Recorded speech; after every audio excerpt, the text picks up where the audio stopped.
Yan yung paa. Ay, papakita mo. Pwede yung makita at paa yun ay. Masilip mo sa paa. Uy, mukha ko pala. Ba't mukha ko? Ayun, paa nila guys. Grabe ang paa. Paa nila guys.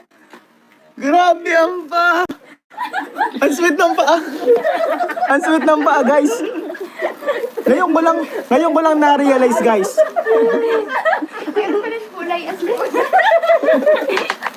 Ngayon ko lang na-realize. Nakakakilig pala ang paa. Nakakakilig ang paa guys. Ayoko na. Grabe, binigyan din ako guys. Parang pang-3 tao na tong kakainin ko. Grabe yung comment. Guys, yung paa, nakita nyo yung paa? Magkadikitan, hindi kasi nila kaya mag-holding hands habang kumakain. So, life hack guys, life hack. Natuto na tayo sa Jomcar. Life hack, Jomcar life hack number 1. Habang kumakain, hindi mo kaya mag-holding hands, kaya paa na lang ang magdikitan. Grabe guys ang Jomcar.